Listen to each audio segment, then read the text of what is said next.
안녕하세요. 파산관제인 홍익필 변호사입니다.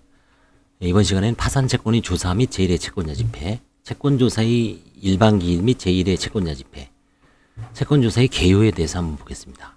파산채권의 조사는 채권조사기일에 파산관제인, 파산채권자, 채무자가 신고된 파산채권에 관하여 그 존부, 그 존재 여부, 채권액, 그 다음에 채권의 내용과 원인, 순위 등의 진위를 검토하고 확정하는 절차입니다.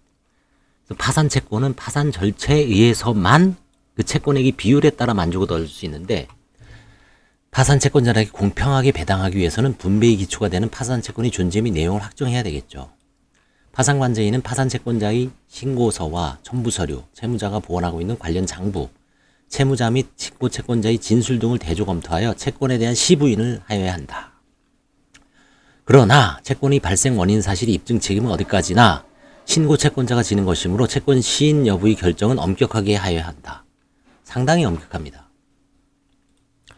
파산 채권자에게도 다른 파산 채권자의 신고 채권에 대하여 이해할 수 있는 권한이 부여되어 있지만 파산 채권자는 이와 같은 검토를 할 만한 처지에 있지 않는 경우가 대부분이다. 자, 제가 얼마 전에 제1회 파산관제인 스터디 모임에서 신탁부동산 환가 사례를 발표했죠. 근데 거기서 이제 신탁부동산이 이제 10억이 환가가 되는데, 문제는 제2라운드 분쟁이 좀 속에 있는 게 채권자가 이제 가장 채권자라고 채권자끼리 다툴 것 같아요. 그래서 이제 그게 조사 확정 재판이 길어질 것이다라고 이제 제가 생각해 볼 만한 점에서 한번 했는데, 개인 파산에서 채권 시부인하면서 제가 이제 채권자가 다른 채권자의 채권이 허위 채권, 가장 채권이라고 다투는 경우를 딱 한 번인가 봤습니다. 한 번. 상당히 기억에 남는 건데, 그 개인 택시 운송 영업권을 환가하기 위해서 이제 택시를 강제 집행한 사안인데, 자, 사실상 파산관제인의 모든 이의 책임이 있다고 할 수 있으므로 파산관제인은 관련 자료를 잘 검토하여 채권조사에 신중하게 임해야 한다. 특히 저도 이제 얼마 전에 그 좀 빠꾸당한 적이 있는데, 뭐냐면 사채입니다. 개인 채권. 이게 뭐 근거가 명확치가 않아요. 뭐 돈이 그래 얼리인데 뭐 채권자는 3천이다. 어떤 사람은 5천, 어떤 사람은 8천이다. 근데 이게 참 중구난방입니다. 그래서 근거가 없는 걸 대량으로 이제 부인한 적이 있는데, 진술만 들으면 시인이죠. 특히 일단 신고 채권을 시인하고 나면 그 효력을 다투기 위해서는 파산 채권자표 기재 무효 확인이소 등 복잡한 절차를 거쳐야 하므로 채권의 존부와 그 액에 관하여 조금이라도 의심스러운 경우에는 일단 이의를 진술하는 것이 타당합니다. 일단 이의를 해놓고 이의를 처리하면 되니까요.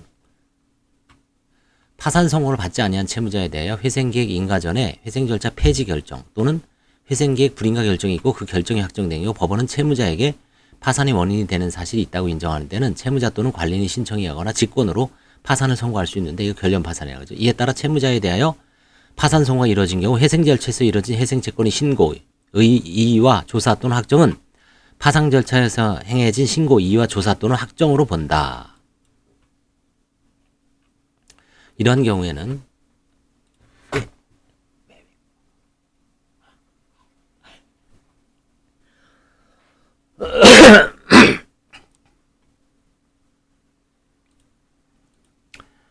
경우에는 회생 절차에서 채권 조사가 이루어졌다면 파산 절차에서 별도로 채권 조사를 할 필요가 없습니다. 결련 파산에서는. 그러나 회생 채권이 신고 조사 후에 채권액이 변동이 생길 수 있으므로 그 범위 안에서 추가 신고가 필요할 수도 있다. 결련 파산이죠, 이게. 이런 경우에는 회생 절차에서 채권 조사가 이루어졌다면 파산 절차에서는 별도로 채권 조사를 할 필요가 없다.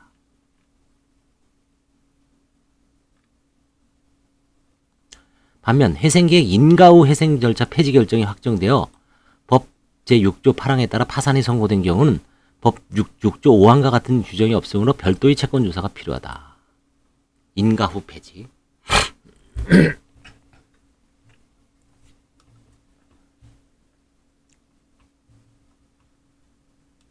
그래서 결론은 인가 전 폐지는